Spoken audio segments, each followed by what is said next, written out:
Today's totem message brought to you by coyotes, pack of coyotes. And I was intrigued to find out that, I was woken up by them at midnight at 3 a.m. And when I heard them howl, it's both beautiful and eerie. It's loud, it's echoey. You hear one howling, one yipping. And I finally learned that it wasn't as big a pack as I thought. For me to hear that, I thought it was like this big pack of them. But it turned out that it was potentially just 2, maybe 3 of them. Like it could have been the mama and the papa and then like the babies, Or I don't know if they even travel in threes. It sort of seems like they're pretty loyal to each other, like loyal husband and wife kind of thing. And I looked it up because it says, one of them is doing one sound, the other's doing another sound, and somehow when it blends, it sounds like there's more of them, like it's a bigger group. That's so amazing that they have that as like, how do you call it? Like an evolutionary adaptability that's like to their advantage.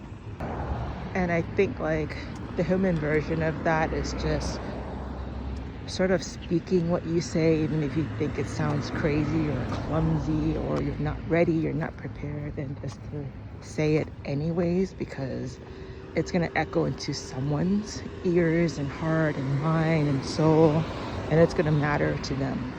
I always go back to this where this one girl, she just smiled at everyone because one day she met a guy that was suicidal, and she made a difference for that guy, for the guy to just feel like her genuine smile, to feel genuinely seen and accepted, So the other thing about coyotes, aside from this sort of like trickster adaptive advantage, is like that loyalty to, and that community, the family. Like I would see one cross first, turn around, and then as the other one would see like, okay, that one made it, and I'm assuming it's probably the male, I could be wrong, and then the female would look, and then he would like check to make sure like she also didn't get hit by a car, and then they would make sure their kids would cross. It's so amazing. And I love that, it's like, no, they're not holding hands like humans are, but there's still that bit of romantic aspect, that protective aspect to it, which is so sweet and endearing. And then like there's this open field that turned out to be now they do have a marker that they reclaimed it back for the Native Americans. And I mean, you can definitely, every time you walk by there, it's always felt so serene anyways. There's just something about the energy there that's just more powerful, and and I don't even know how to describe it. And these coyotes were playing there, and from a distance I kept looking, and I was like, oh my gosh, I thought they were a pack of dogs, a pack of puppies playing, but they're coyotes. And then I know coyotes are the wild versions of our domesticated dogs, but again, there was something so endearing about that. And I think lately I've had a lot of messages about all these animals that seem to be like the big bad wolf, but it turns out they're not. It's very much like Wicked, when you find out the Wicked Witch isn't really truly wicked. She just got labeled that and misunderstood. And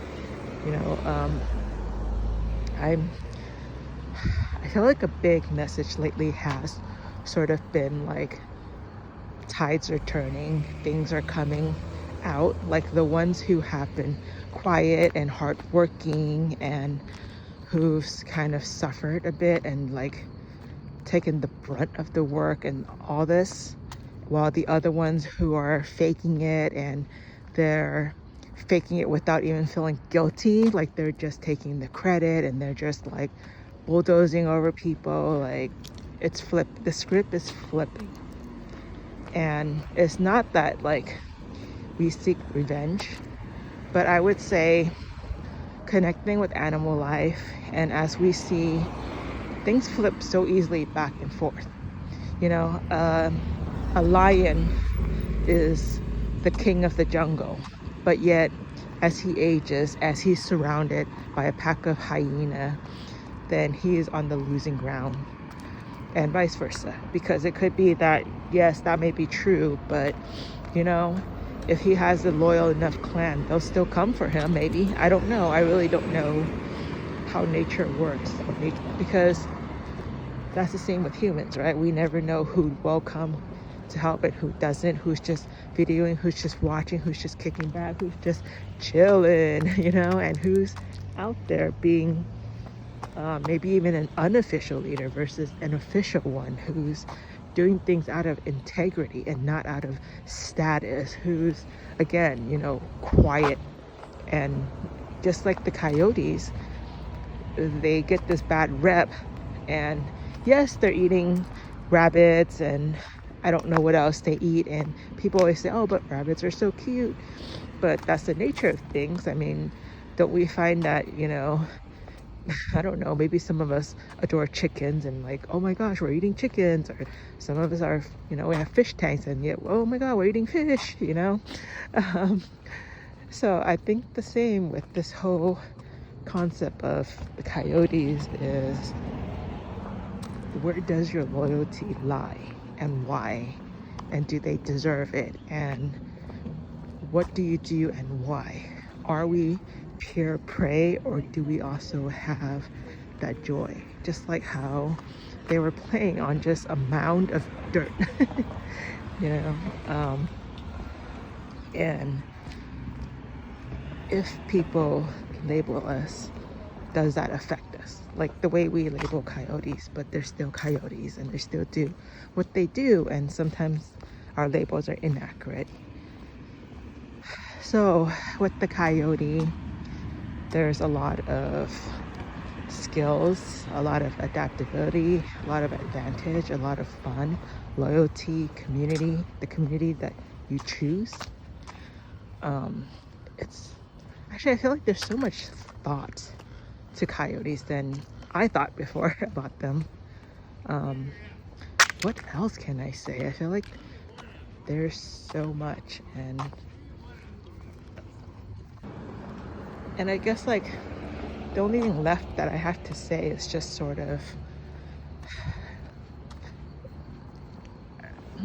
I was gonna mention the sounds they make, but no, I think we're gonna go back to just, you know, be true to you, be true to those around you that matter, and action before sound, action greater than sound. Like they've proven it over and over. Like even though, yes, they can make the sound that they make, in the end, it's their actions, and they're consistent about what they do regardless of others.